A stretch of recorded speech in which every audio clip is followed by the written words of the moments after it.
AEW is no longer going against the WWE, and it's All Out heads to 3 p.m. Eastern time. That's noon Pacific, and of course, 9 a.m. for my friends in Hawaii. To avoid going directly head-to-head with Wrestlepalooza, I'm going to have to say something about this really quickly before I toss it to my other friends, because I don't know if any of y'all have watched the Looney Tunes, but I'm a diehard fan. And if you haven't seen the way that Wile E. Coyote has to chase the Roadrunner, then you can't comprehend what happened in this situation. Because guess what WWE wanted to do is go head-to-head. Guess what AEW did? They pulled the rug out from under them. Said, no, it's cool. We'll just move our time. Oh, all good. No worries. One's the Roadrunner and one is Wile E. Coyote. And that anvil lands on Wile E. Coyote's head the majority of the time.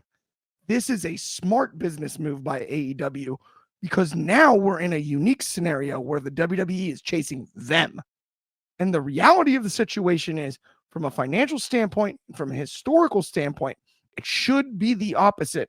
But this appears, from all accounts, from any angle you look at it, like the WWE is chasing AEW.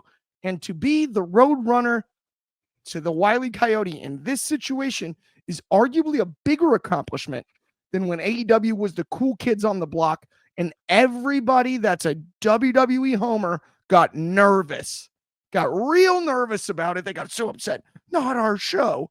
No, they're not going to take it away from us. They're not better than this. No, it's goofier than a football bat, and it always has been.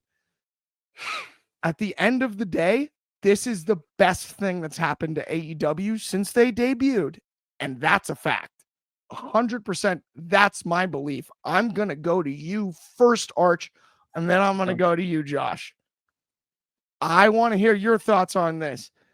Does it actually look bad that AEW just moved the time? Or does it look like WWE is chasing that Roadrunner? I think when you look underneath it, like you just have, then it does make sense moving the time.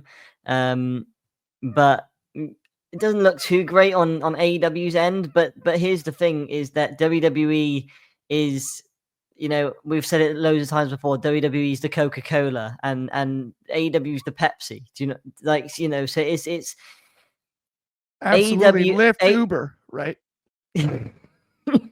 So AEW have nothing to be afraid of, and to be honest, they shouldn't be embarrassed by moving their time, because it's the right decision, because you're getting more eyes on the product probably because of this. Because if you're going against an AJ Lee return potentially, maybe a Brock Lesnar returning to his WWE, and obviously you got Io and Stephanie Vaquer. It's it's going to be tough to go against. So as a fan, I actually love this, because now I can watch All Out before Wrestlepalooza and watch Wrestlepalooza right after All Out. So business wise, I think it's a smart move from AEW, and for me personally, I'm excited by it, because now I get to watch two awesome wrestling shows back to back. It is awesome too. And I actually love, you brought up a great point there. Now we get to watch both. We don't have to pick. Exactly. We don't have to pick. It's the best. 100%. Yeah, exactly. But that's where, Josh, I got to ask you on this. Did you feel like, because the way that it's been discussed online, Archie, I think you quantified it very similarly to when it comes to outside of the IWC thing. This isn't a bad look for anybody. It's a good thing. But the way that it's been perceived is like, oh, WWE bullied them out of a time slot. I actually think it looks like the opposite. AEW's not running away. They're the Roadrunner. Come catch us. Okay. Yeah. We'll just change the plans. What are your thoughts on all of it? How do you quantify it? I mean, look, the IWC always has been very negative towards AEW, and there are the pro AEW fans in the IWC, don't get me wrong, but just historically, it's a lot of AEW slander. It's a lot of Tony Khan slander. So for people that don't like Tony Khan, people that don't like AEW, this is great for them, and they love this, and that's why they're going to beef up the media with the whole WWE bullied out AEW type of content. I agree with both of you guys. I don't think they bullied them out at all. AEW has done afternoon pay-per-views. It has been successful. That is, Tony Khan in the presser said that. He said the reason why is they've had successful pay-per-views in the afternoon in the past, such as Forbidden Door, which just happened in the States at least, and it was a success. And I agree. I look, AEW is coming on first that day. Who knows? AEW runs long. People, they're going to put on 2 or 3 of their best matches right off to the start to keep their people invested and watching the show. Some people may be burnt out by WWE. I'm not going to lie. People get burnt out by AEW pay-per-views because they are long. And it's not a bad thing, but at the end of it, they're burnt out. Not everybody's ready to watch a 3-hour pay-per-view after watching a 4.5-hour pay-per-view or a 5-hour pay-per-view. So is it really them getting bullied out, or is it strategy by them going ahead, being the first show on? Then they may go long, and they may, who knows, they may cut right into Wrestlepalooza. They may not care because they got their main event versus WWE has their opener match. At that point, WWE is going to have to somehow announce on social media very soon that AJ Lee or someone like that is opening up Wrestlepalooza, because if that doesn't happen, AEW is going to take all the fans that have been watching for the last 2 hours and bring them right into their main event. Who knows?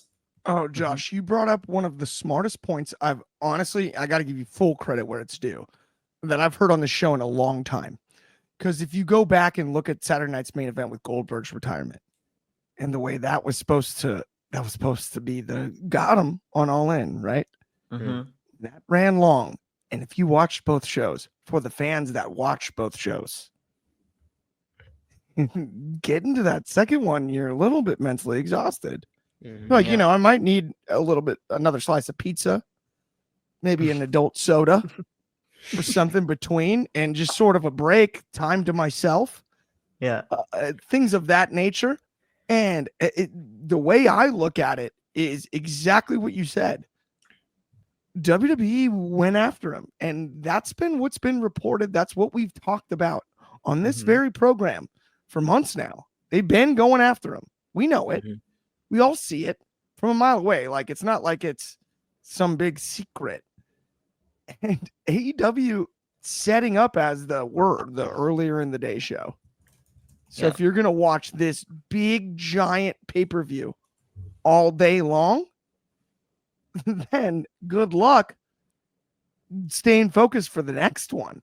Yeah. And if you're going to throw the party in the United States, like the watch party, noon Pacific, 3 East is a better time to have a bunch of people over on the weekend for that age group. It is a complicated conversation. Right? I think the other thing that I just thought of now is that, I mean, the thing is with AEW is WWE, we've had these with wrestling in America, we have these late times, and international fans, they're having to stay up till 1 o'clock or 12 o'clock in the morning to watch this. It's a smart move to actually cater to the international crowds more as AEW rather than WWE is, because I'm not saying that's an open market, but if you've got, if you've got, there's definitely going to be fans that I know, or people I know, that's going to tune in at 7 o'clock or whenever it is, because that's a perfect time. You're having your dinner and you can watch a bit of wrestling.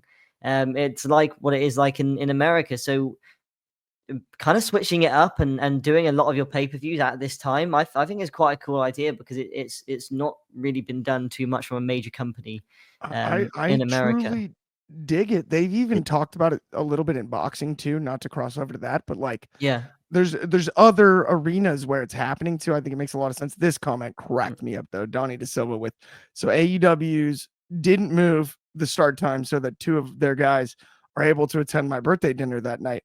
I was confident that was the case, but I did want to remind you, Donnie. So do you fly into LAX or Orange County tomorrow for my birthday dinner?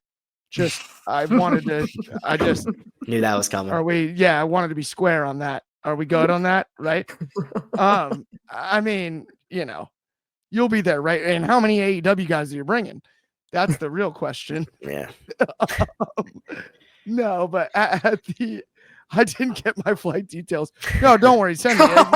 Obviously, a missed connection. Shoot, Donnie. I'm sorry. We'll work that out next time. At the same time, yeah. No, I think we're all on the same page here. This is an interesting. It's a fascinating thing to break down because I don't think there's a right answer. We will find out after the fact. Yeah, right? Exactly. Yeah. It's one of those. I'm pulling a Matt Riddle. Stop it, Donnie. No show. Knock it off. Y'all didn't book me any initial appearance. That's funny. From the Atomic Verb. This is awesome. I mean, yeah, I do think it's a very complicated conversation, but that will, my friends, bring us to the end of the show. Thank you so much for tuning in. We will be back same time, same place on my birthday tomorrow. Absolutely. I'll be here as usual. I don't know if Josh or Archie will, but either way, on behalf of all three of us, thank you for tuning in.